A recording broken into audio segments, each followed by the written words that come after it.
Olá, quem fala com vocês é Renato e hoje iremos continuar falando sobre as grandes navegações. Mas antes gostaria de agradecer mais uma vez a todos que deram sua curtida e se inscreveram no nosso canal.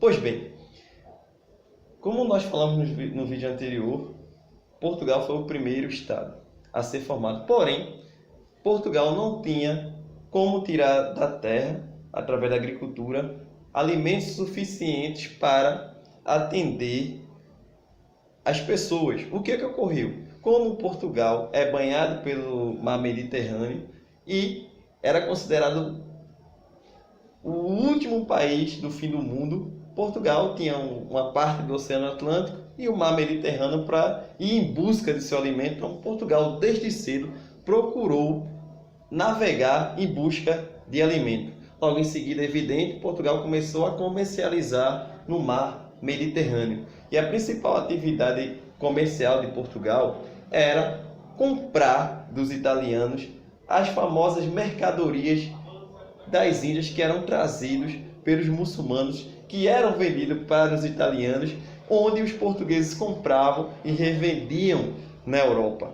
Pois bem, vejam só, diante disso, Portugal vendia pimenta, noz moscada, cravo, canela, entre outras especiarias que eram trazidas das Índias. Então, Portugal viu nisso uma grande possibilidade de lucro e decidiu, o rei de Portugal naquela época, encontrar uma forma de ter essas especiarias mais em conta, e principalmente a pimenta, que servia para conservar e disfarçar o gosto de podridão das carnes, muito apreciada entre os nobres. Então o rei de Portugal naquela época me chama, inclusive, para a gente discutir como a gente poderia comprar, essas mercadorias, a um preço mais em conta. Então foi quando eu tive a seguinte ideia: olha, cheguei para o rei de Portugal junto com a corte, com os nobres que estavam lá, e fiz a seguinte declaração: o certo era nós irmos até a fonte, até as Índias. O rei de Portugal, todos os nobres naquele momento se calaram. Por quê?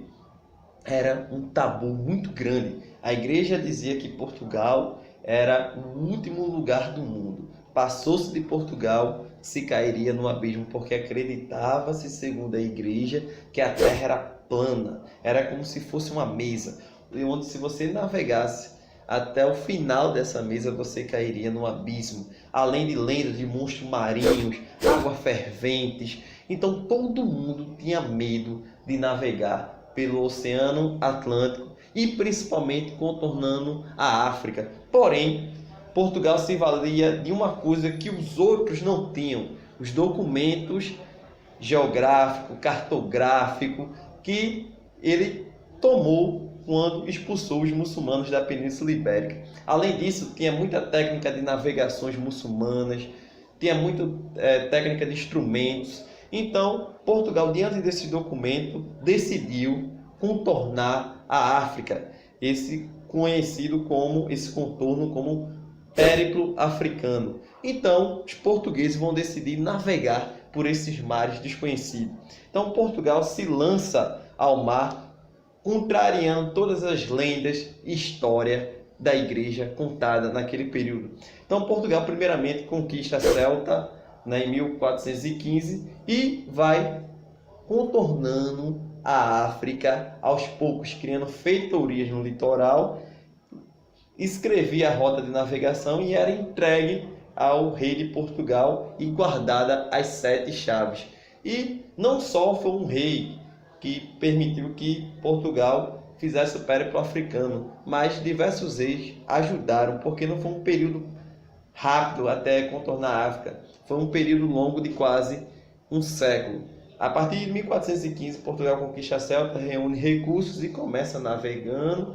Chega uma parte da África, cria uma feitoria, retorna com um mapa a Portugal. Então, um grande amigo meu, navegador, em 1434, Gil Enéas, ele consegue ultrapassar algo que naquela época seria impensável, que era o Cabo de Bojador. Após ele ter conseguido essa grande façanha, os portugueses têm força para continuar navegando através do périplo africano.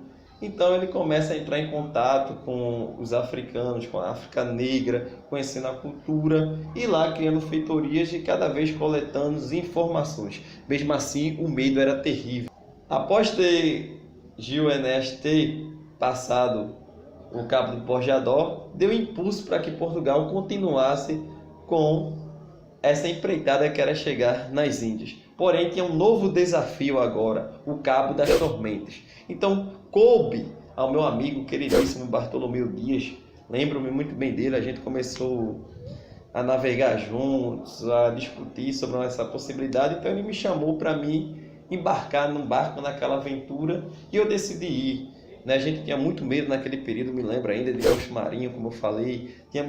Sofríamos muito por causa de 2 tipos de doença lá. O escorbuto, que era a falta de vitamina C, de frutas cítricas. A loucura pela falta de água, onde muitos marinheiros se jogavam no mar, querendo água potável que não tinha. E a gente decidiu, vamos, Renato, eu peguei e disse, vamos. Eu decidi ir ali com o Bartolomeu Dias, eu chamava ele de Bartô, a gente éramos muito próximos. Aí foi eu, Bartô, os homens, e decidimos ir, com a caravela, atravessar o Cabo das Tormentas. Então, em 1488, eu e o Bartô, como assim eu chamava, que é o Bartolomeu Dias, conseguimos atravessar o Cabo das Tormentas. Então, eu cheguei para o Bartolomeu Dias e disse, olha, a gente tem que mudar esse nome de Cabo das Tormentas. Aí Bartolomeu Dias olhou para mim, tem razão, vou chamá-lo de Cabo da Boa Esperança, Hoje eu fico agradecido assim porque fui eu que dei essa ideia de ser chamado Cabo, de mudar o nome e recebeu assim, então o nome de Cabo de Boa Esperança. Então a gente conseguiu fazer essa façanha, voltamos para Portugal, dando as informações ao rei de Portugal naquele período. Então a próxima viagem coube a Vasco da Gama, para chegar até as Índias, que foi 10 anos depois, em 1498, ele chega, enfim, às Índias, buscando a pimenta, a maior especiaria daquela época. Portugal conseguiu, com Vasco da Gama, chegar a Calicut, nas Índias, e trazer as primeiras toneladas de pimenta, que fez com que Portugal tivesse lucros absurdos. Então, encerro esse vídeo hoje falando sobre essa questão e no próximo vídeo iremos falar sobre a descoberta da América, como também o famoso Tratado de Tordesilhas e a chegada de Pedro Álvares Cabral no Brasil de uma forma que você nunca viu antes. Até a próxima e conto com vocês.